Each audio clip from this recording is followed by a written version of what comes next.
Hello and welcome to the Truth from the Stand Deer Hunting Podcast. I'm your host, Clint Campbell, and you're listening to episode number 80, brought to you by Wicked Tree Gear. Today, John and I are catching up on his recent Kentucky hunt, and we're laying out our hopes, dreams, aspirations, our 2018 goals. So stay tuned.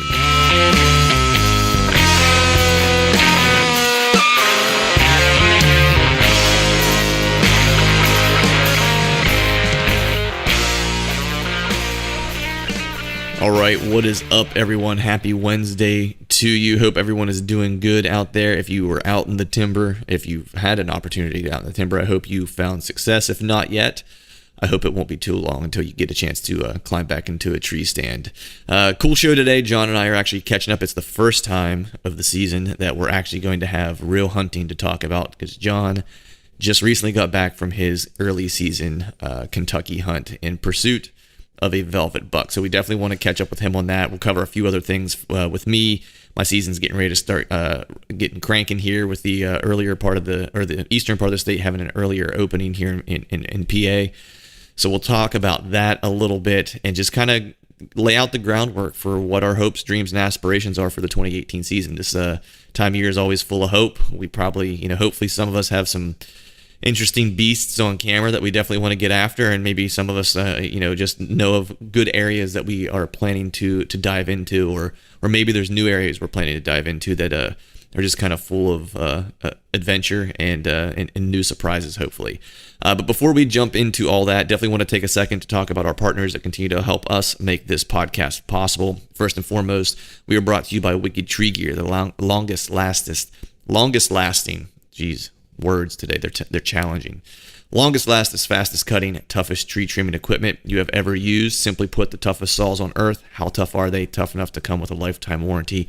And right now, when you visit wickedtreegear.com, use the promo code TRUTH at checkout, and you will save yourself 20% on your purchase.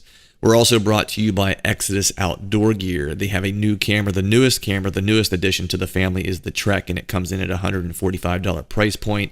It has the same proprietary shell design as the Lift Series camera, same 5-year warranty, and unmatched customer service policies. 0.7 second trigger speed, photo, video, time-lapse, and hybrid modes. This all comes with a simple single-line backlit LED display. You also get about 20,000 images on one set of lithium batteries. If you'd like to learn more about Exodus trail cameras, check them out at ExodusOutdoorGear.com. And if you like what you see, head over to ExodusOutdoorGear.com, promo code TRUTH. Will save you $20 on a new trail camera. We're also brought to you by Tecomate Seed. Everything is bigger and better in Texas. Actually, it's bigger and better in western or central Pennsylvania. As my food plot is killing it right now. I'm super stoked to hunt over that this fall and hopefully put the old man on a deer using the draw of the Wicked Green. So no matter if you're in the South, Midwest, or Northeast, Tecomate has your food plot seed needs covered. Visit Tecomate.com and check out their product selector tool and let them help you pick the right food plot seed for your needs. Use promo code TRUTH at checkout and save yourself 20%. And then, of course, when we're traveling this year or this fall for hunting season, you need a kick-ass cooler on a working man's budget to keep all your shit cold and then hopefully pack in a little venison or a little elk, or whatever the case might be, whatever you're hunting. So with that, you're definitely going to want to check out Glacier Coolers, simply the world's finest. Whether you're hunting, camping, or fishing, you'll enjoy smarter design, stronger construction, and superior insulation of Glacier Coolers. Visit them at glaciercoolers.com, promo code TRUTH, save yourself 20%. And now let's start talking about deer hunting. All right, we are live. Welcome back to another episode of the Truth from the Stand Deer Hunting Podcast. And today you're getting a full assault of the John and Clint show. It's been a little while since John and I have had a chance to catch up, and we're going to kind of talk about our plans for the upcoming season, our hopes, dreams, and aspirations. But before we do all that, I am joined, as always, by my brother from another mother, John, the Kentucky Cannonball Mulligan. What's going on, man? What's happening, dude? How you been? Good, man. You like how every time we do this, I give you a new nickname? I know. It's the man with the Kentucky waterfall. Yeah. It's the cannonball. Yeah. Yeah. I like it. The Kentucky Cannonball. See, now that I was referencing back just a little bit to the late great Burt Reynolds. There you go. Rest his soul. You know what I mean? So I figured Cannonball Run action. Exactly. I figured you would like that little movie reference that I made right there, since you are a movie buff. Yes, love the Bandit, man. Yeah, for sure, man. So, and that dude, man, it's kind of crazy, man, because if you think about it, like, he spanned such a long period of time during his movie career. He did. I was reading some stuff about him, and he was like, not to be all weird, but he was like one of the very first like male like movie sex icons. You know what I mean? Like, he was Brad Pitt before Brad Pitt. You know what I mean? That's right. Yeah. Yeah, exactly. Ryan Gosling didn't have shit on him. Hell no, dude. You imagine the play that dude got with his T-top Trans Am. Here, check this out. Burt Reynolds, Tom Selleck. They go walking into a bar and just clean house. Oh yeah, yeah. I mean, they're leaving with all kinds of diseases. You know what I mean? Yeah. Like, that's how. Magnum PI and the Bandit. Forget about it, dude. I saw they're trying to remake Magnum PI currently, like with some like lame, goofy looking dude. Did you see that on TV? I was gonna say, who's gonna be Tom? I mean, dude, no, you know, like, not just anybody can rock the stash and the short shorts.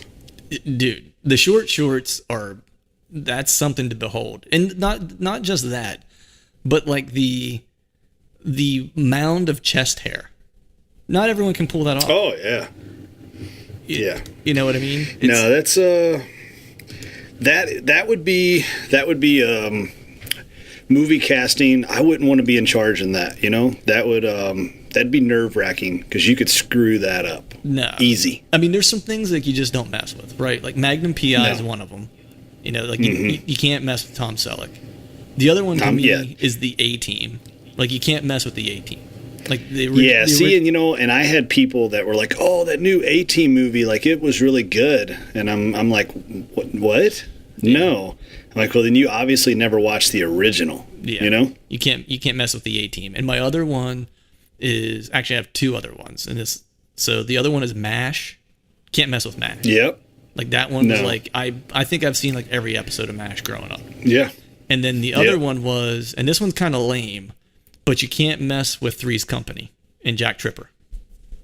Oh, interesting. Yeah, you like that? Even though they had a casting, you went kind of left field on that one. I wouldn't have guessed that one at all. Yeah, see, but you know, you're right. Yeah, like, you can't mess with that. Like, that was a great sitcom in an era of a time where sitcoms were great, where there was a ton of great sitcoms. Yeah. Oh, yeah. Well, you know what I really like? Do you ever see it pop up on Facebook, where it's the things you never knew about this show, Married with Children, or Three's Company, or whatever? And it's funny to read some of those odd factoids. Yeah. And like, you know, Jack and, oh shoot, what was the one gal? Christy. But I'm trying to remember what the actress. Yeah, Sally something, Sally Summers, something, last name Summers, right? Was that her? So, like, they hated each other, like, really, really had like a true hatred for each other. Nice. Yeah. But it's kind of funny. And then, like, certain things, you know, the weird things, like the apartment numbers on the doors, and you know, it's just fun little things about the show. But I like whenever they do that, when they have those weird factoids about the Andy Griffith Show, or you know, something. It's cool. It's interesting because I was sitting here thinking, as I was talking about, as we were kind of going through my list of weird sitcoms and TV shows I watched as a kid growing up. Well, maybe they're not weird, just like things you don't mess with that were classics. But I was just thinking, I was like, if you think, you know, there were great sitcoms during that era, and the comedy during that time, like the stand-up comedy was just insane. Like, that's like, well, late 70s, early 80s, you would have had Richard Pryor, if I'm not mistaken, before he set himself on fire. And, you know, went completely downhill. You also had George Carlin, you know, and then you also had Robin Williams, Eddie Murphy, like all these guys. Eddie Murphy Raw? Dude. Are you kidding me? That is one of the funniest. I was listening to that when I was a kid because my older cousin had it. I should have not been listening to it at that age. Oh, no, totally. Yeah. The first time I heard it, I was like, my parents would really be mad if they knew I was listening to this. Yeah. But I was trying to figure out, I was like, why was the 80s such a great era for sitcoms? And cocaine. And that was exactly what I came to. I was like, cocaine is a hell of a drug. You know? I mean, that was the age of cocaine, and there was so much going on. I mean, and that a lot can be said for a lot of the different, decades, but, the 50s and the 60s, transitional times, the whole flower power stuff from the 70s, and that was obviously a big change. And then what brought on a lot of that change? Drugs. Yep. And then, the 80s, there was, you had people in the workforce, and guys were going in with their shirts and ties and working in cubicles and climbing the corporate ladders and then snorting lines of coke in the bathroom on their lunch break. I mean, there was just crazy stuff that was going on, Yeah. And you could smoke music, in airplanes. Yeah, you could smoke cigarettes on airplanes. Yeah. I remember taking a family vacation when I was younger.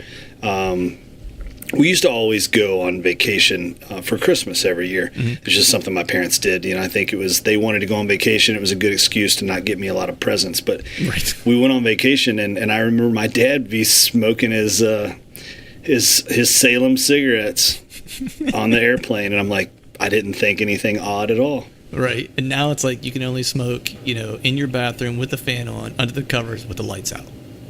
Like that's the rule. You know what I mean? No, and look, I'm a non-smoker, so it's like I'm down with it. I smoked for years when I was in a band, and quit. I haven't smoked cigarettes in like 12 years, I think, or something like that. But I do appreciate places being smoke free. But it's just interesting how like we do these complete like about faces with things, you know what I mean? Like things that were cool before, accepted before, are completely unacceptable now, and how it makes that drastic change is just kind of interesting how the culture shifts that way. But sure. But yeah, so anyway, we people now probably tuning in are thinking this is like a sitcom podcast or a movie / sitcom podcast. So these guys talk about hunting, or they talk about comedy? Right, exactly. Well, comedy is like, hunting can be comedy, especially if you're in my shoes a lot of times. Yeah, same here. You know what I mean? Like, it's a pretty comical endeavor in many cases with the amount of stuff I drop out of a tree stand, or the amount of stuff that I forget, or the amount of mistakes that I make, whatever the case is. Sometimes you have to laugh to keep from crying, I guess, is my kind of motto during hunting season. But with that, I figured we would start to dive into a little bit of what we got going on for this season. And, I know you and I are both kind of goal-oriented people, and so I know we kind of lay a plan, so to speak, and start to kind of, put that plan into progress. And we do, just like all the folks out there listening, it's like we spend the off-season, preparing, shooting our bows, scouting, trying to gain access to new properties, watching deer, watching cameras, glassing, all for the, the 6 weeks or whatever it is of the prime archery season, and then, the second season for those of us that have a exclusive second archery season, for the hopes of getting something in the sights of our bow. We put an insane amount of time in, and most people go in with a good laid plan, and it's kind of like the old Mike Tyson saying, like, everyone has a plan until you get punched in the face. And that's right. My punch in the face usually happens like on the first set. You know what I mean? Where, everything I thought I knew, I did not know. But today we will I guess we will roll forward as though we are not going to be punched in the face, and kind of map out our plan for this year. But before we do that, you actually got a chance to get out and actually do some hunting in Kentucky. I did. So I want to hear about that. I did. I know we've texted back and forth a little bit and so forth, but I want to get the deets on the Kentucky trip. So go ahead and indulge us on what happened in Kentucky. Oh, I have to relive it all over again. I know, dude. I hate doing this to you. But inquiring minds want to know. That's right. No, and there is a couple of positives that came from this, and I'll kind of circle back at the end. September 1st, Kentucky. I have a piece of property there in Kentucky that I'm really, really good friends with the landowner, and he allows me to hang out and hunt with him while I'm there. I had full run of the property, so I started taking some cameras down there, and I was running my covert cameras, and I had some cell cams that I was running, which helped out tremendously. Being almost eight and a half hours away, I was able to check intel and little things like camera batteries were almost dead, so I could call him and say, hey, do me a favor. I need you to run out there and replace cameras, and I need you to move the camera. And I draw him a little map and say, this is where I need the camera angled to. But I did make 2 trips down there throughout the summer to hang some stands and set some blinds and stuff like that. Now, of course, a lot of that stuff, you're like, well, I hope this is going to be the right spot. And it turned out to not be the right spot. So I went down there 2 days early, did some scouting, and was able to move some stuff around. Ended up setting a whole new blind on Friday afternoon for my Saturday evening hunt. I go out Saturday evening and I see my target buck. Mainframe 10, full velvet, Nice. about 160 inches. Yeah, that doesn't suck. And he's at 71 yards. He then comes into 69 yards. And yeah, I'm getting a little itchy trigger finger, you know what I mean? But all the other deer the entire evening had worked their way into 30 or 40 yards in this alfalfa field. So I'm like, you know what? Let's just film him. We'll watch him and, we're good. So he starts working his way up towards this. And I think a lot of people have been in this situation. If you've got a buck in the field and there's some fawns in the field, the fawns are out there playing grab ass. They're like chasing each other around and acting all goofy. Right. And this buck is just not liking it at all. And he's watching them and he's just like, what are they doing? What are they running for? What are they, Right. And he's just like, you know what? I'm out of here. And he just dives into the timber. And I'm going, dang it. Maybe I should have taken that 69-yard shot, Right. So I'm like, well, that's what you come to hunt for. You come to hunt for the opportunity, and I had an opportunity. He was in the field. Right. So that's good. And it was the first day. So the next day, right? I'm thinking... It was the first day, right? So you're kind of thinking like... This was the a good first sign. day of the season. Right. Yep, good sign, real good sign. But here's the scary part. On trail cameras, his consistency had been like once every 3 to 4 days. Mm. And I'm thinking, man, please tell me this isn't my one time and I'm going to have to wait 3 or 4 days before I see him again. So the next day, I'm talking to a buddy of mine. He's one of my pro staff guys on my team, and we're in an alfalfa field, and there's been so much rain in Kentucky this year that they've already got a couple of cuts in. So there's round bales everywhere. And I make a comment to him. I'm like, I would probably give at least one testicle if I had a hay bale blind right now. And he's like, I got one at home. Nice. I'm like, you're lying. He goes, no, I got one at home, like an hour away. I'm like, please, will you go get it? He's like, yeah. So he goes and gets it, brings it back. Well, by the time he got back, he's kind of a part-time farmer. So by the time he gets back, it's like 4:30 in the afternoon. Now, granted, it's Eastern time, so the deer aren't coming out till 7, 8 o'clock anyways. But right. I'm like, dude, we got to hurry, So we scramble and we get this hay bale blind set up, and it's probably 5:30 before we have it set up. But what we did is we moved it a little bit closer to that field edge. So if he does the same thing he did the night before, I have a 30-yard shot. Right. It's like 7:50, and I'm like, this deer's not coming out, There's just no way he's coming out. It had been a lot hotter the second day with no clouds whatsoever. So I thought, well, what if that just pushes everything back a little bit? Because it was so hot today, they might wait a little while to get on their feet. Right at 8 o'clock, I'm staring like, how you get in like those dead stares off into space? Oh, yeah. And then I just, all of a sudden I realize, I'm like, wait a second. There was like there wasn't a tree stump right there. I swear that tree stump wasn't there before. And then that tree stump started moving. And the next thing I see fuzzy velvet tines coming up, up into the field out of the timber. And I'm like, oh my God, Right. This is happening. Second night in a row. So I'd nudge him. I'm like, get the camera on. I was like, there he is. And it was not anywhere that PG-13 at all. Right. It was a lot worse. And so he's like, okay, I'm on. and he's like messing around. He's getting a second angle camera going, and I'm just like, man, screw that second angle, like don't move. And this buck's keyed up, man. He's looking at that blind. He's not taking his eyes off of it. And I'm like, oh, Right. And we've all been there in those situations where that buck, once he decides he's had enough, he just blows out of there, like a thoroughbred coming out of the gates of Kentucky Derby. And I'm like, oh, come on, dude, settle down. And as soon as he starts to settle down, I don't give him any time at all. I immediately reach for my bow and come to full draw.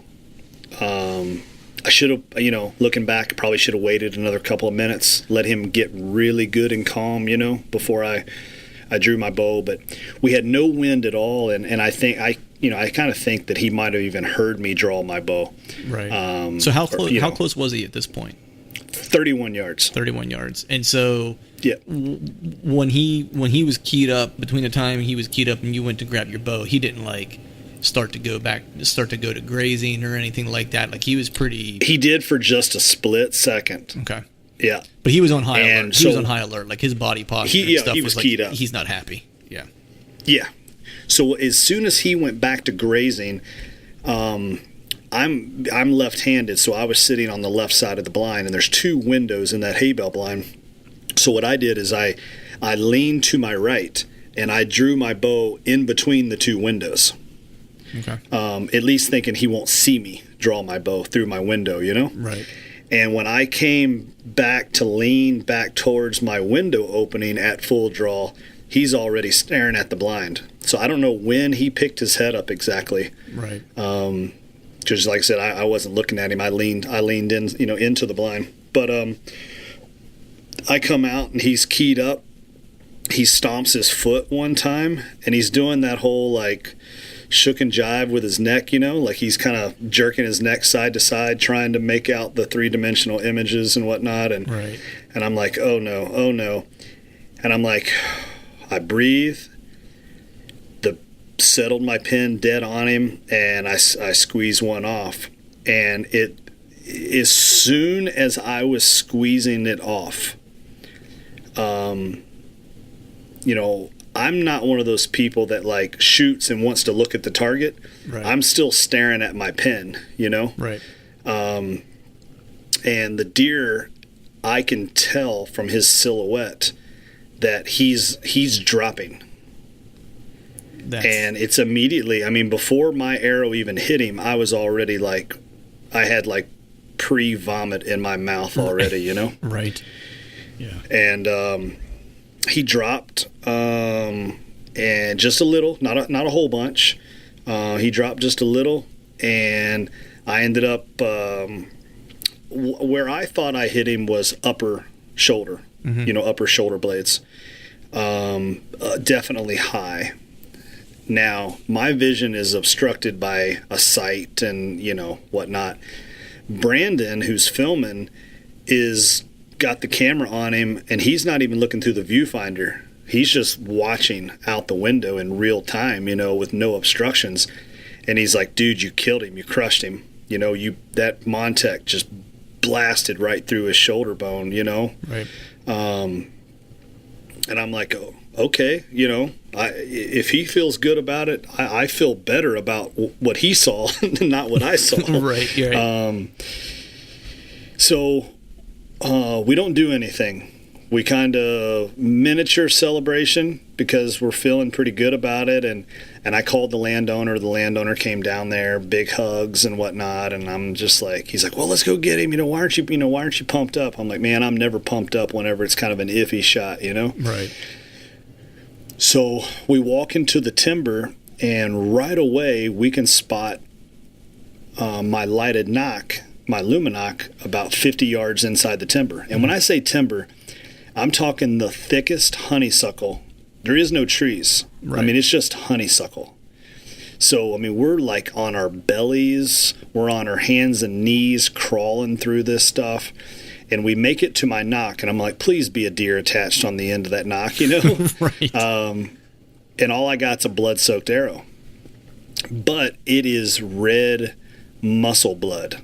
It's not bubbly blood. It's not pink blood. It's not dark, thick liver blood. I mean, it's just muscle blood, you know? Right.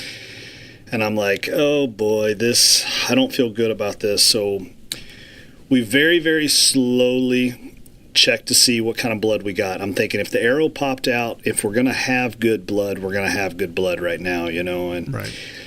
ultimately we make a decision to call it a night. We back out completely. We come back in the morning and we find one spot of coagulated blood about 60 yards from where we stopped. And when I say a spot, I'm talking about the size of a silver dollar, Right.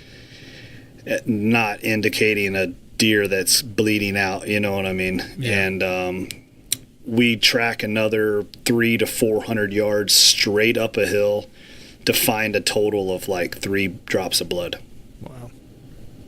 And I'm like, okay, this is not a fatally hit deer. You know, sure, it made him bleed, but Right. you know, I can pull a hangnail and bleed. So, Right. nonetheless, the fact that he turned and went 400 to 500 yards straight up a hill and wasn't pumping out blood, you know, I'm very, very, very, very confident that deer was just nicked. Yeah. And when I say shoulder blade, dude, I might have just gotten to some thick, you know, hide and muscle up in the top of the back, you know. Right.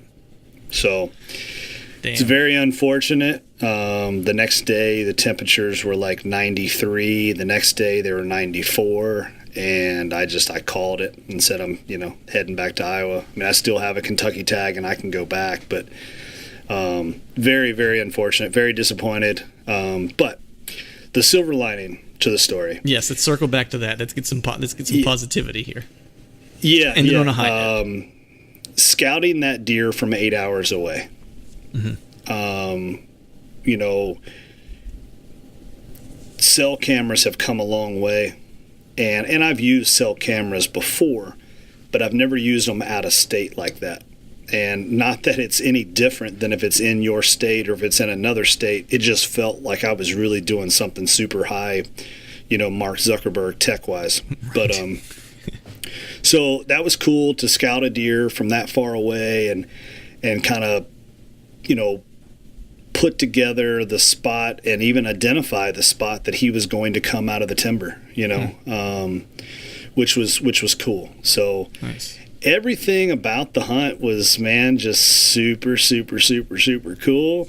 You know, and I screwed up the end. I mean, it's hard for me to say that I didn't screw up. I should have known better. I should have known that he was super, super keyed up, especially hunting from the ground. And I don't hunt from the ground a lot. Right. You know, as a general rule, I think hunting from the ground, the deer are more apt to drop a little bit. So, yeah, I should have aimed a little lower. But what if I would have aimed lower and he didn't drop? You know, it's kind of catch-22. But yeah, bad situation. I got a little rammy. I should have probably calmed down a little bit, let that deer settle back into a grazing and loosen up a little bit and whatnot. But, dude, I'm guilty as a little bit of buck fever. I mean, it's a giant buck. And you know how bad I want a velvet buck. And I'm like, oh, my gosh, this is no slouch, man. This is a 160-inch full, clean velvet tin, no blood on him at all. Just a perfect velvet rack and good, solid, 4 or 5 year old. I'm saying 4-year-old, but Right. I think he was 4. Kentucky buck, and I'm like, he's 30 yards away, and I got overly excited. Yeah. And probably rushed the shot a little bit. Yeah, dude. It's like I hated getting that text because I was waiting the whole time you were out there. I was waiting for the text message with the picture, and was living vicariously through you. And when I got that text, I was just like, you gotta be kidding me, man. Because I felt it was just, dude, you are so due for some good luck. You know what I mean? Like you just had this run, like, going back to last year, just like some of the stuff you were dealing with, in Iowa and stuff. It's just, you've had a run of, just like luck that I wouldn't wish on my worst enemy, deer hunting. You know what I mean? Like, it's just, but you're due, man. You know what I mean? The good thing is that you put all the pieces together. You know what I mean? And it's just one of those things where, you know, like you said, you're damned if you do and you're damned if you don't. Like, if you would have held a little bit lower, deer would have never dropped. You know what I mean? It's like, what are you going to do? You know what I mean? It's, you just don't know how they're going to react. The best you can do is just kind of like look at their body language, make a decision, because all this stuff happens in like nanoseconds. You know what I mean? Like, you're making these decisions. Like, we sit and we talk about these stories and we go through kind of each painstaking moment, and it seems like, oh, well, there was time. It's like all this stuff probably happened within like 30 seconds. You know what I mean? I'd say all of this happened in about 15 seconds. Right. Yeah. So it's realistically, yep. Yeah, and I'm the same way as you, man. It's like any shot I take, it's like I don't pull my head. I watch through the sight housing and stuff like that. But there's never been a time where I took a shot where after the shot where I was like, oh, that was clean. You know what I mean? Like, I don't know what it is. It's like I always second guess after I take the shot, and I don't know why. Like, even last year, the deer I shot, it was a heart shot, ran 40 yards and piled up, and I heard him piled up. But even while I'm sitting in my stand, I'm like, man, I don't know. I might have hit him low. You know what I mean? It's just like, yeah. You know, you're just kind of thinking of the worst, because the worst, you know, none of us want, you know, that to happen. You know what I mean? And so we're always kind of, you know, hoping for it to not happen and bracing ourselves for it. But, you know, man, I hope you have like the most killer season in Iowa and Missouri if you're headed to Missouri, and if you go back to Kentucky, because, dude, you are like due more than anybody that I know. It's been rough, man. It's you know, and I've had great opportunities. I mean, the first year I was here in Iowa, I self-filmed my buck kill, and during the post-shot interview, I'd never turned the camera off. I shot, hung my bow, I watched him. I turned the camera immediately to me, and I wanted to do that, you know, that people knew that I was self-filming and stuff like that. So I turned the camera, and I'm like, oh my God. I was like, I think I just killed my first, you know, resident Iowa buck. And I was like, and he just crashed. I just heard him crash, you know? Right. I was like, this is so freaking awesome. During the interview, I heard him crash. So, and then last year, you know, I had some bad luck self-filming, and it was awful. It was one of those deals where you're self-filming. I'm like, God, I would have loved to have had another set of eyeballs, you know, to kind of help, you know, lend a hand on this. You know, do you track? Do you not track? And it was one of those iffy situations. But you know, I had that buck last year that I didn't recover, and it made me feel sick. And you know, I was able to bounce back, and I ended up, you know, getting a different buck later on in late season. But you know, to have this happen, I'm just like, are you kidding me? Yeah. Like, again, the last one was still kind of fresh, you know, but the buck in between did not wipe away the memory. So. Right. Yeah, man. It's I mean, I can't say that my update is nearly as action packed as that one, as my hunting hasn't started yet. You know, for those out there that are listening, my hunting will actually start. If you're listening to this on the Wednesday when it comes out, I'll have hunted, you know, for the past week, because it comes in here this upcoming Saturday. So I'll be in a tree, which I'm looking forward to. But I did manage to head back out to Ohio and do some scouting, which was good. You know, I'm going back to a place that's a little bit more familiar to me than last year. I actually went out with our buddy Chad from Exodus. Went out there with him and my buddy Tate.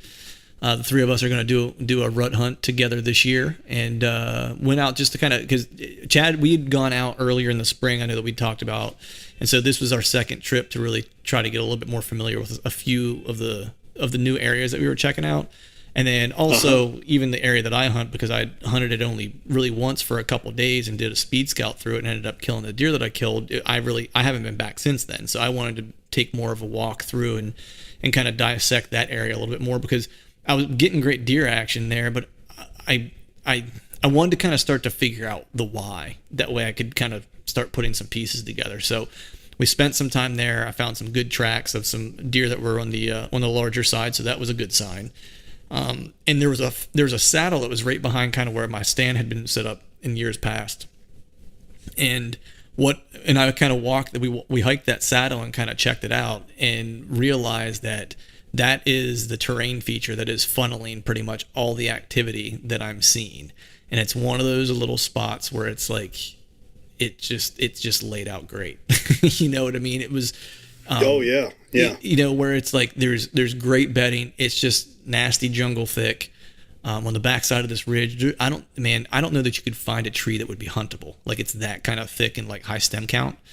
And the whole ridge is like that. And so I didn't find any fresh sign necessarily from last year, as far as like rubs and stuff like that. I could see where the historical scrapes are because they were the same place that were there the year before, the year that I was there. Mm-hmm. So those all kind of held true through last year. You could just see where the ground was tore up, and there's a big vine that hangs down that they constantly make. It's like a classic setup. You know, there's a big vine that hangs down. There's always a scrape underneath of that.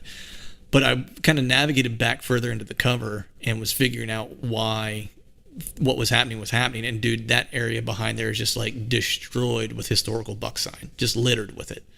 And I came up on some old historical rubs that were just like, your average deer didn't make those type of thing. You know what I mean? Like, there were some Ohio hammers back there that were making some of that sign. Now, it was probably 2 years old, but at the same time, it's public ground. It's 2-year-old sign, but that tells me that this area gets used by bucks, and historically there have been hammers here. You know what I mean? And that's on public ground, and living as far away as I do from it. That's about as best as I can tell. You know what I mean? Kind of to say, yes, this is a place that I want to continue to visit. So sashayed that, got some good intel there, which was good. We did find a piece of buck bedding on another piece of property that was there, same kind of public land space, but just in a different section that Chad was interested in. So we scouted that, did find some buck bedding, but it's in like one of those classic bulletproof sets where it's like, I'm not sure how you would even access it, man, because he is set up for, if you try to get in there to hunt that area, like you're pretty much going to blow up the spot unless that buck decides to bet on that on the wrong wind. I mean, that's pretty much it. It's just one of those classic areas where that deer is set up to know that when there is danger either coming that he can visibly see, or from his backside, he's going to smell it without a doubt. And there's only a handful of ways you can access it, and he's set up to bust you out in any which way you want to come in. Sure. So that's kind of a challenge to figure out how to possibly hunt that. It's right off like these a bean field and a cornfield, and there's a little bit of ag that kind of surrounds some of this public. And so, you know, I've been looking at maps, and I texted back and forth with Chad trying to figure out like how a person might get in there. And I think there might be a plan that's going to require quite a hike, but I think there's a way that you can get in. I think coming in from the north, you could get in as long as that deer's going to bed on a south wind there, and you should be able to get in and hunt him. But that still remains to be seen. We'll see if that actually works out. But it's going to be quite a hike up and down a couple different ridges to make that happen.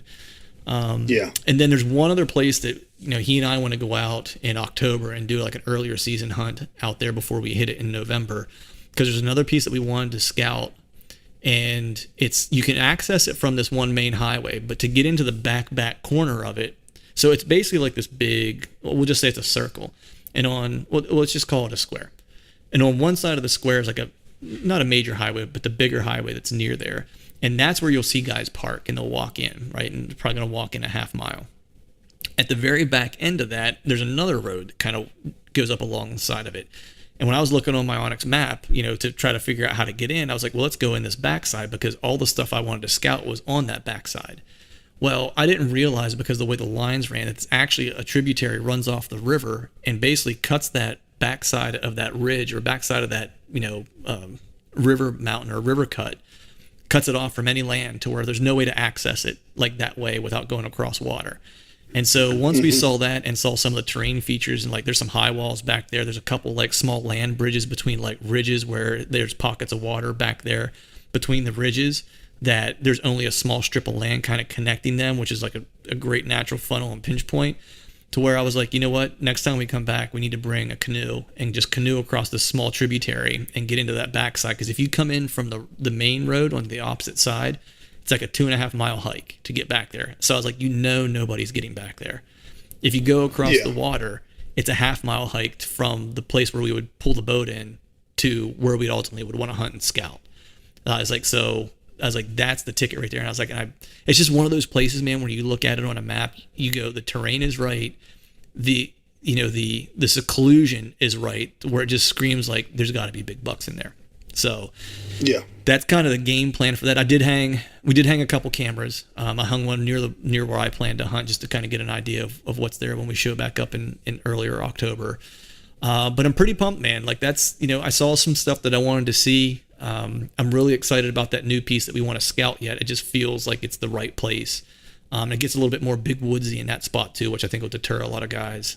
Just from the distance you have to hike, and it's not close to anything agricultural in the least, and it's tough to access. So to me, that kind of screams like the place you want to be checking out. But that's kind of my happenings. I did scout a piece of swampland I have access to here near me. That's where I'm probably going to hunt opening day, here on the 15th of September, just because it's close to the house, and I'm going to try to do a little freezer meat filling with some doe meat. So that's kind of my update, man. But I wanted to ask you, as you were kind of talking about the Kentucky hunt and stuff, and it's well chronicled your run of luck recently and stuff. So I wanted to see if there is anything that you plan to change for this season in terms of like how you're approaching hunting. Like, is there anything that you've learned, like either watching cameras or in recent sits that you've had, or like scouting that you've done, that is kind of changing how you're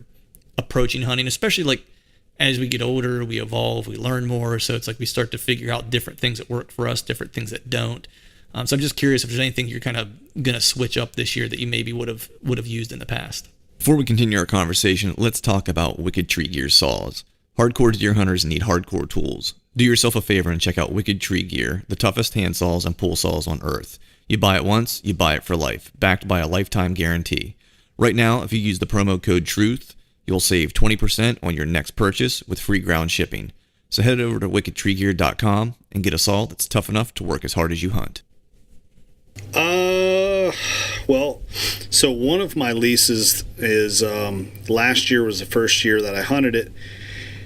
So that property just did not even start to come alive until the last week of October. Mm-hmm. I was getting some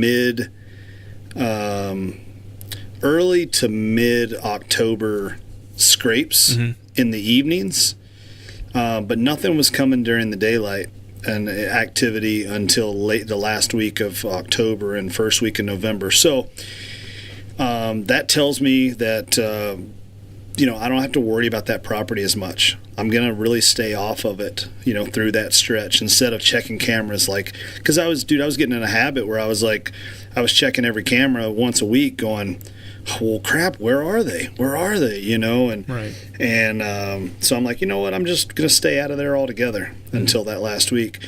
One of the leases is brand new this year. It's going to be a learning year. I need to get out there and hang an observation stand, see if I can kind of learn some about that property. And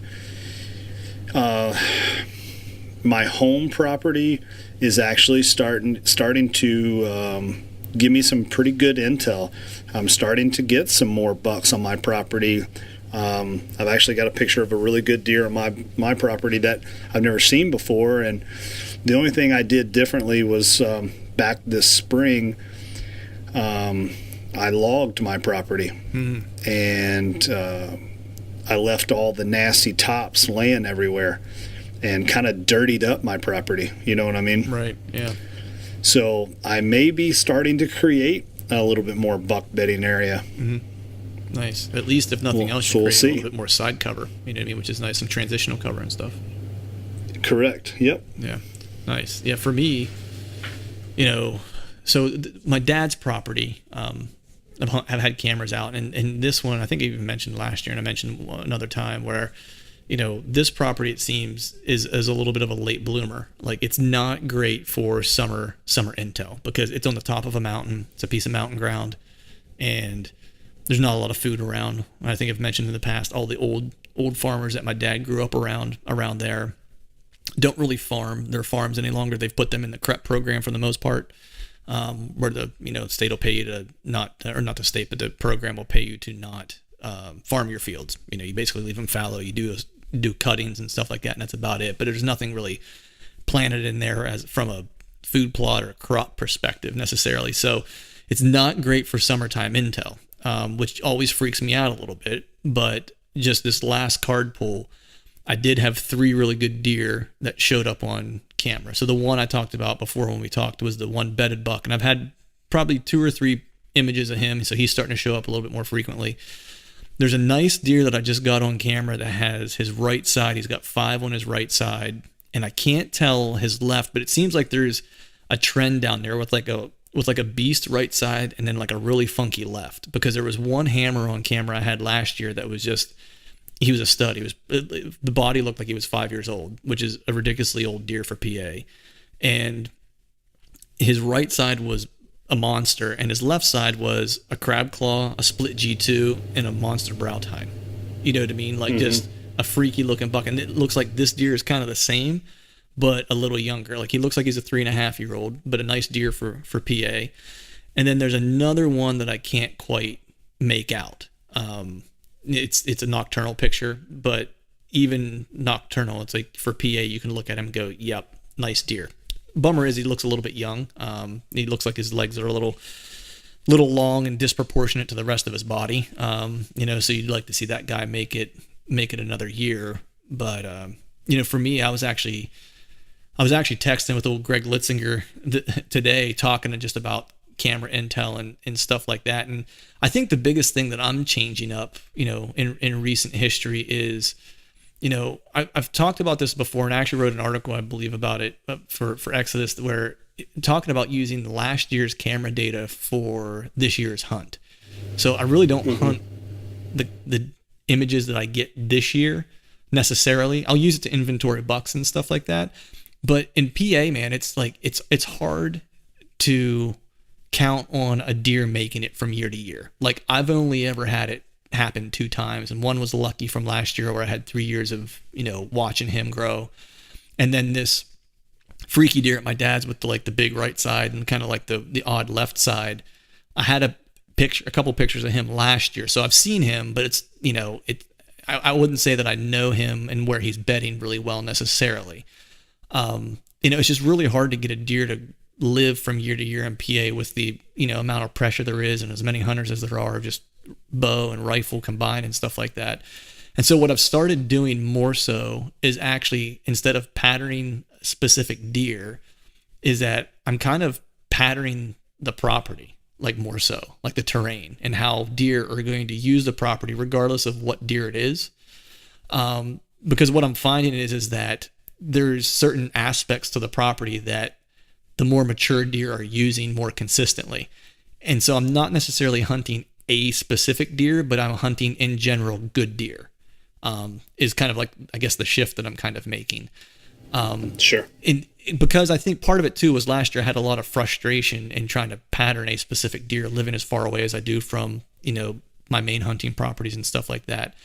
And so I'm more trying to use the camera intel to help me pattern the property and understand how they're using it better. And just knowing that the more mature deer are going to seek out these more beneficial terrain and habitat features in these edges and these areas of side cover and stuff like that, and make those my focus versus what a specific deer is doing. Because I can't count on him with the pressure and stuff in PA kind of reacting the same way all season long or even from year to year. So yeah. So does that make sense? Or am I talking crazy talk? What do you think? Totally. No, that makes sense. Yeah, because I've played hell trying to pattern specific deer, and I just kind of realized that I'm probably patterning the wrong thing. In places where I can pattern deer, it's like I love doing that. I love watching them grow and stuff like that. But it just, you don't get that opportunity as often here in PA with the amount of pressure and stuff like that. So I figured it'll make for a better hunting experience because I'm not stressing out over a specific deer. I think the other thing I'm trying to switch up too, man, is I'm trying to be a little bit more open-minded during the hunting season and not get married to a plan. You know what I mean? Yeah, be a little more fluid. Yeah, it's like read the sign and go where the sign is telling me to go, not necessarily where I saw a deer last year or where I got a picture of a deer or whatever. Just trying to be a little bit more,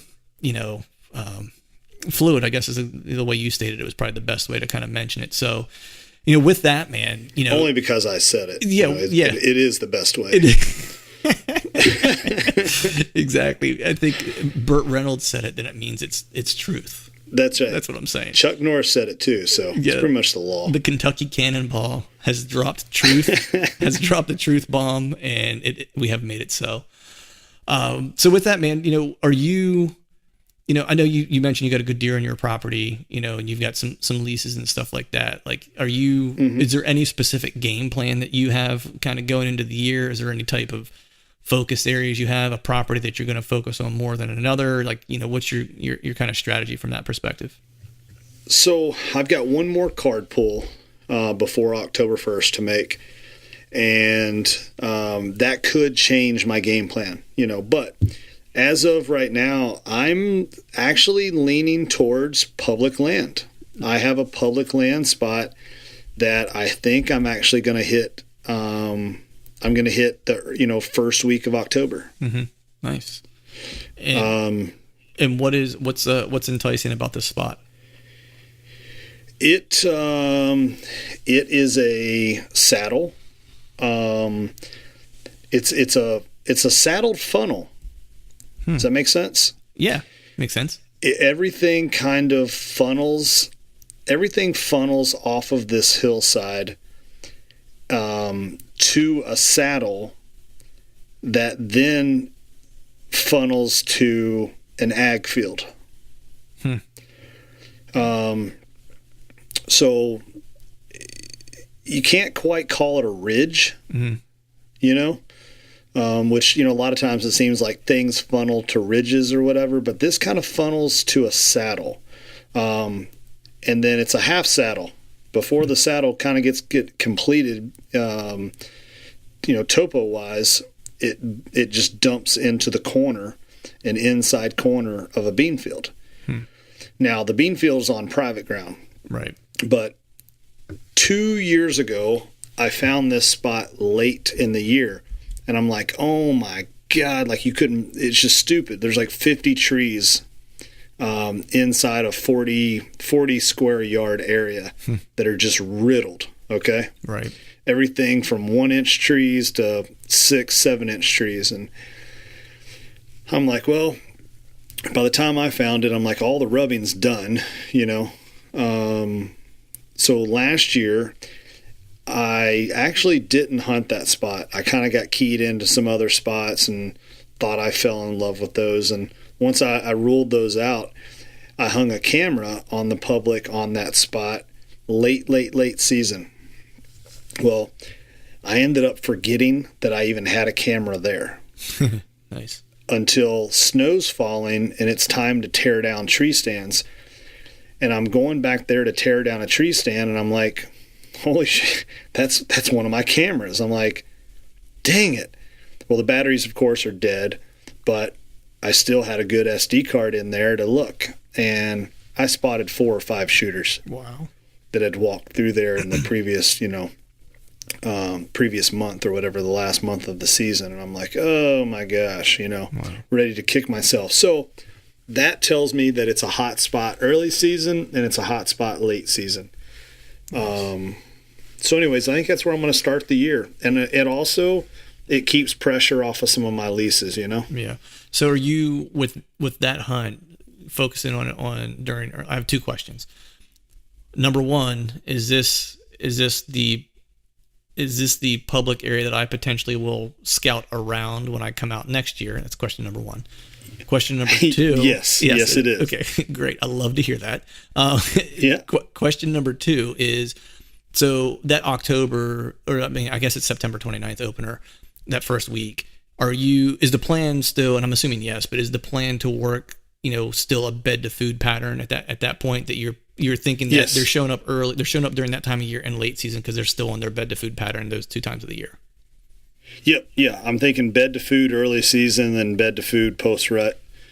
Yeah, that's kind of my thought process. It's, and I have hunted that area during the rut, and it's not a hot spot during the rut. Interesting. Is there a lot of cover around there or not so much? There is a lot of cover. There's a lot of multiflora rows, and it's a nasty little booger of a spot to get to. It's one of those spots that you're like, I wish it was the rut so I could just blow through here. And yeah, I'm going to blow some deer out, but they'll come right back because it's a rut and I can get away with it. Right. That's the negative about this spot is as thick as it is and as hard as it is to get to, it would be a good rut spot. But it's just not a good rut spot, Right. Yeah, I think my game plan early is because I have an extra 2 weeks to hunt around here because of the WMUs the one I live in, the one that I live next to, open early, is I'll get a couple hunts in before the 29th, before the statewide opener. So I'm going to focus around Philly, of course, those first couple weeks, just because I got some access to a new property that I'm going to try out. So I'm going to focus my attention there. And then, I usually don't go back home and hunt like the prime family properties until I start to get some better weather. But, my dad is jonesing to hunt because he drove up from North Carolina, checked out the old Wicked Greens food plot, and it was popping, and he got all excited about it. Because awesome. he's never had food plots or anything like that. The property we had growing up, hunting and stuff like that was just mountain ground, and we lived in a heavy ag area and stuff like that. And so there wasn't really any need to do any of that. And so he's never really done any type of, habitat updates or stuff like that. So the fact that, I think he also kind of didn't believe me that I could like grow a food plot either. So I think there's partly that, you're always forever your dad's son, where he kind of looks at you going like, yeah, I know you kind of know what you're talking about a little bit, but I'm still not sure this shit's going to work out. You know what I mean? But go ahead and try it. So, and that we've just had piles of rain, man. So it's just like, he went and checked it out. It was popping. I went, a week or so after him, and it's cranking. So we're going to have a really good year on that plot. And so I think he's just really excited to get back there and kind of see how the deer react to it. Cause it's literally, once the frost hits, man, that plot is going to be the only game in town. Cause there is no other food around there within like a mile and a half, maybe even 2 miles. Which is going to be good. So that's kind of my game plan. Speaking of Wicked Greens, I was actually talking to a buddy of mine here locally tonight. While my son was at soccer, and during soccer practice, I was talking to this gentleman, and I had hooked him up with some Wicked Greens this year. And he's like, man, I got to tell you something about that Tecumani, that Wicked Greens. And I said, yeah, what's up? He's like, I've been trying to plant plots back there for 6 years now, and I've never gotten anything to grow. And I'm like, oh, great. Right, here we go. And he goes, that friggin' Wicked Greens is about 2 foot tall. Nice. And he's like, I did half the plot just because I wasn't 100% sold on it, that it was a new blend and whatnot. He's like, I did half the plot in this company. I don't want to say the name of the company. It's an institutionalized. Yeah. It kind of sounds like their brand. Yeah. And I did the Tecumani Wicked Greens right next to it. And he goes, their stuff didn't come up, and it was $100 a bag. Yeah. And he's like, your stuff, I got 2 jugs of it, and I did a half acre, and it was like $30. Yep. And he's like, and your stuff is 2 foot tall. He's like, holy crap. And he's asking me, like, do you guys put like fertilizer in that stuff? Like, no. Yeah. He's like, I have no idea. Like, that stuff's, it's insane. Yeah. How well it grew. I tried to put a small plot in on this piece of ground last year and failed miserably. And I really didn't do anything different this year than I did last year. And it's growing like gangbusters. So, I mean, it's killer. So the moral of the story is my dad's super stoked to hunt the property. So I'm probably going to go back on the opener because he's going to plan to drive up from North Carolina and hunt. And, the other thing is I haven't hunted with my old man since probably 2002, 2003. Oh, that'll be cool. Yeah. So that was the last, just because I was in Orlando, he was in the Carolinas, and I moved back to PA. It was just like we just lived far apart for the better part of 20 some years now. So sure. So I'm really looking forward to that. So that's kind of my game plan. The only other thing I'm switching up a little bit is I usually only hunt evenings, right? That's kind of the rule early season. I'm going to actually roll the dice risk it for the biscuit, and hunt this swamp. Because part of the reason I have these properties around Philly to hunt is because when I'm around here, I just want to be able to hunt, without having to drive 3.5 hours when I don't get good weather. So these are kind of what I'll call my quote unquote kind of bang around properties, you know what I mean? Where I'm not too worried. I mean, Yep. so this is like Heritage Conservancy land where it's like, it's in among like the suburbs to a degree. It's kind of out in the country, so to speak, from where I live, but, Yeah. It's around houses and stuff like that. The deer have very few places to go in those areas. So it's not like you're going to blow them out. Like if they can't be blown out because they blow into the neighbors' yards, you know what I mean? Is what happens. So I'm not too worried about boogering it up. So I'm actually going to do some morning hunts in September, just because, damn it, I want to be in the woods. You know what I mean? And that's kind of why I got access to these properties, is so I could just go out and hunt, try to put some does in the freezer and not worry too much about what I'm boogering up and what I'm not boogering up. And then that way I can, take my time and hunt the family properties that I know a little bit more about, and I can hunt those a little bit more strategically. You know what I mean? So Yeah. that's kind of my my game plan for those. So we've been chewing the fat here for almost an hour. We've done everything from Burt Reynolds to sitcoms and comedians doing cocaine and to deer hunting. So now I think, now that we've gone through all of that, what is your goal for this year on either specific goals for the different properties or your overall goal for this season? Are you targeting the Well, 4-year-old? Is there a certain size you're going for, or just, what's your goals? Yeah, well, every season starts out with the goal that I want to get a picture of Bigfoot on trail camera. I love that goal. I hope you get it. Yep. I figure I can get my own Discovery Channel if I do so. No, so the goal for this year is I'm basically pulling off the gloves. Okay. I've been here for 2 years, and I'm not gonna hunt stupid, but I am going to hunt a lot more aggressive this year than I have in the past. Yep. It's not running around with reckless abandonment. I've got a couple of years on these properties now. I'm a little more educated on how the deer transition, how they move. So, I'm going to try to strike and capitalize when the iron's hot, kind of thing. And if you take a swing and you miss, and okay, cool, regroup, go to the next property, and whatnot. But I've tiptoed around a lot because I wanted to have accurate readings of these properties. I didn't want to change the deer. Let's say I went into an area I wasn't really sure of, and I blew the deer out, and I'm like, well, I don't see any deer there. The deer must not use that area this time of year. That's bad intel, right? Right, yeah. So I kind of, tiptoed around for a couple of years, and now I think it's time to be a little bit more aggressive. I mean, the same goals will always be, my goal is my target buck will always be a mature buck. But as I've always said, a deer comes in doing cool stuff, or it was a cool hunt, or I had to work really hard to get into that area and I read the terrain properly, and just a really cool 3-year-old comes in, he might get shot. Right. If that deer makes me want to reach for my bow. But, obviously, definitely, I want to target 4- and 5-year-old deers. And,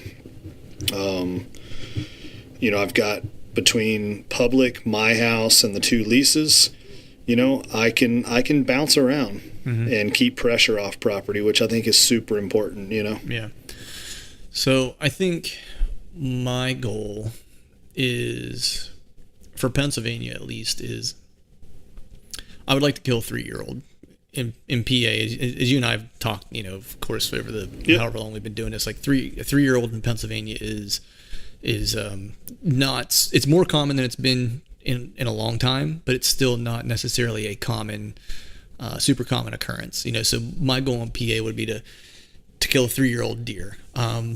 Now, kind of the same as you, I'm not putting any undue pressure on myself to make that happen. If I'm in a tree stand, much like last year, and a deer comes in and, to your point, does cool deer stuff and makes my heart rate jump and gets me excited, I have no problem with putting an arrow in a younger deer if the opportunity presents and gets me excited about it. You know what I mean? Yep. But starting out, if I'm setting my standards and setting my goals, it's like I'd like to kill a 3-year-old. And what I have on camera at my dad's place is, at least 2 deer that I think are 3-year-olds. So there's stock there to be had. The other goal is I've got a handful of doe tags, man, and I want to fill the freezer with doe meat this year, like in the worst way. I like to hunt deer. I like to put them in the freezer. I like to process them. I like to use the bones and make bone broth out of them. I like to basically use it from start to finish. So that's another thing that I really want to do. And this one's a little bit more sentimental for me. Is 2 things. Like I mentioned, I haven't got to hunt with my dad in good 15 years probably. And you got to kill a buck with your old man. I want my dad. So it's funny because your old man or your uncles or your grandpap or whoever it is that taught you how to hunt, you go your entire life kind of looking for them to give you their nod of approval that you've figured it out, or student has become the teacher type of thing, right? Sure. And my dad hasn't, I don't know to memory if he's ever shot a deer with a bow, so that's one thing I would like to see. I'd love to see him kill a buck. But I was talking to him today because he lives in the Carolinas and they're getting ready to have a really bad, hurricane. And I was just checking to see if he was going to come up here, if he wanted to come up and stay with me while that storm blew through and stuff like that. And the old man's going to hunker down. He said he's got 18,000 gallons of water in his pool. He'll be fine. There you go. So he's not coming up. We started talking about deer hunting, and I sent him a few of the pictures that I had from the property and stuff. And he was asking me some questions about them. And I said, come up opening weekend so we can hunt together. Because once the hunting season starts, it's like, unless the weather's right, like I'm not going to go back and hunt that property until like I've got some time off during pre-rut that I'm going to hit before I go to Ohio. And so I'm going to go back whenever the weather's right, and he can't necessarily make the 7-hour drive to get up here on a whim either, 7-8 hour drive on a whim. So I was like, that's the only weekend we can really plan, and I'm going to be here during these days during pre-rut. Let's try to hunt those 2 times together. And he was asking me, he's like, where are these deer at? Where are these pictures at? And I was telling him, and he was like, and I was like, let's get up here and hunt them together. He said, yeah. He's like, he's like, well, I'll need you to put me in a tree. And I was like, and it was at that moment where I was like, that's cool. The old man needs my advice. You know what I mean? That's cool. And I was like, I was just like, Pops, I was like, I'll put you in the best tree. And it's like the trees I was planning to hunt, like I'll put you in those. I was like, because I want to see you kill a deer. So that's my goal really, is to try to help him get a deer. If I can do that and I get some doe meat in the freezer, then I had a pretty good year. And that's the and that's the plan. So it's 2 things there. It's to hunt with my old man and spend some time with him in the timber like we did when I was growing up, and then try to help him get a deer on the ground. And that would just be like the cat's ass in my opinion. So those are my goals, man. I did leave one thing out. You actually made me think of something. I'm not going to do it on the public land, but the absolute first time I have a chance to shoot a doe on one of my leases or my home property, I'm going to do so for a couple of reasons. I hope that it is on my home property, because I can't think of anything cooler than shooting a buck on your soil that you own. Yeah. And I've never done that yet. The other reason is, I'm not going to pretend to be like I'm some ridiculous bow hunter extraordinaire. I still get buck fever. Yep. I still get excited. As I told you about the Kentucky hunt, I got a little rammy and I shouldn't have, and I probably rushed that whole situation and cost myself buck of a lifetime. Which, by the way, a Kentucky velvet buck is my unicorn. Right. Like, that's my spirit animal, and I can't seem to get it done. But and a lot of that is a lot of self-induced pressure, as well. And I'm sure that's why I got a little extra excited and whatnot. But I'm going to shoot a doe very first chance, because my thought is that is breaking the ice. Get some of the nerves out of the way, go through the motions, get that crap over with. We should harvest some more does, and I love venison. Yep. And it's one of the things that I used to do every season. Opening day of every season, I always shot a doe. And at the time I was just doing it because I just loved hunting and I wanted to shoot a doe or anything, you know. Yep. But I started thinking about it. I'm like, you know, I used to go into the woods and be just a straight killer and no nerves and never think about things. And, you start filming hunts and, some of that stuff kind of starts adding to or taking away from the hunts. But what I realized is, man, I wasn't becoming a killer anymore. I was going out there and hunting one, specific animal, and that was a buck. And I kind of got out of, I used to shoot 4 or 5 deer a year. Mm-hmm. Now I'm shooting 1 or 2 deer a year. Right. You see what I'm getting at? Yep. And you just you get out of that practice. It's like you playing music. Yep. When you were in a band, you were jamming. But if you went to pick up a guitar right now, you're like, oh, okay, hold on a second. Yeah, all right, totally. Let me think about this. Totally. It's like I can still play, but it's the execution is not nearly what it was. Sure. Yeah. Yep. And I think that's what happened. I mean, my execution, everything leading up to that hunt was on par, man. I mean, I was damn impressed with myself, to get that set up and to get in that position. And then I just didn't execute. So, and I think that's where a lot of that comes from. Yeah. No, you're 100% right, man. It's like shoot more does. Yeah. 100%, man. It's like practice makes perfect, man. And there's nothing like practice on live targets. Yeah, it's nothing like the real thing to kind of get you ready. And that actually, before we close out, it's one other thing that like I did at the very last second. I actually changed arrows, which I like the arrows, but I'm shooting a crazy heavy arrow now. And so I'm kind of going back in and kind of resighting my bow and had retuned my bow and so I'm working out like my gapping and stuff like that with the single pin, so it's like I'm working through that now last minute, which is less than ideal. So for me, sure. To your point, it's like I'm shooting arrow 6, or I'm sorry, I just totally blanked on the name of the day 6 arrows. Jeez. So day 6 arrows is what I'm shooting. And I had thought of I wanted to put some does in the freezer anyway. But after I changed my arrow setup and stuff like that, I was like, it's important. That's part of the reason why I wanted to start doing some morning hunts, because I know does use this area kind of nonstop, that I'm getting this swamp area. Because I actually went in midday and I saw some deer moving while I was in there on 2 different occasions. So I know it's, not a place where it's going to be completely dead necessarily.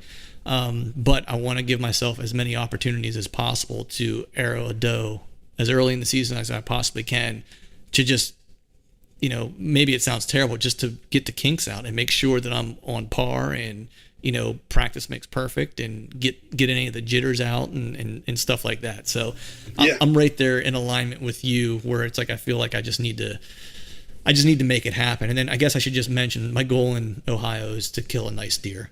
In Ohio on public ground, it's like I'm not going to shoot a small deer necessarily. It's got to be a shooter, but I would like to shoot a 3-year-old, but it's the same thing. If I see a nice deer come through that's a good looking deer for public land, it's going to get some carbon thrown at it. Like, we'll put it that way. You know what I mean? It's like I'll be selective, but only to a certain extent. I'd like to get something a little bit bigger than the one I shot out there 2 years ago. But, if a nice deer presents a shot and I get excited about it, I have no problem wrapping my Ohio tag around something that just gets me excited. So that's the plan, man. So the cool thing is, dude, is like after this podcast is released, pretty much everyone from this point forward will have some type of hunting, real live, like hunting update involved, because it is here. That's right. How cool is that, dude? It's like hunting season is here. We've been talking about it for months, and like I'm about ready to freak out. I know. It's crazy, man. It doesn't seem like it's really the season. I mean, I still feel like we got about another month to go, but that's not the case, No, literally, like I know we were texting before we jumped on the call here, and I just thought to myself, I was like, crap, man. I was like, I haven't even washed any of my clothes yet. You know what I mean? So literally, as soon as we get done recording here, as soon as we shut this off, I got to go change out my laundry. And it's the only time of the year that I do laundry is during hunting season. So, All right, man. Well, if there's nothing else, dude, I think that pretty much covers our update for what we have planned on 2018. And man, I'm looking forward to taking this hunting season with you, brother. I'm looking forward to a wild and crazy ride. Let's make good things happen. Let's make good memories. And and have some cool stories to tell in the future. Heck yeah, man. Let's shoot a lot of stuff. Let's do it. All right, folks, that is a wrap for today's show. Just like to thank all of you for listening. And if you haven't yet, please head over to iTunes and leave us a 5-star rating. And be sure to subscribe to the podcast and follow along with us on Facebook and Instagram. We'd be super appreciative if you'd be able to do just those few things for us. And before we shut this thing down, we need to give a big shout out to our partners that continue to help us make this podcast possible. Wicked Tree Gear, Exodus Outdoor Gear, Trophy Ridge, Ozonics, Obsession Bows, Tecumani Seed, Glacier Coolers, Ramcat Broadheads, Trophy Taker Rests, and Dead Downwind. And until next time, we'll see y'all. November's on my heels, makes me proud, makes me steal. I could show you through the door, I ain't welcome anymore. And long time coming, if it all, it takes a special knowing to color for damaged heads, broken letters. Rationalize yourself in numbers, but I gotta get away from here. Gotta get away from here. Oh.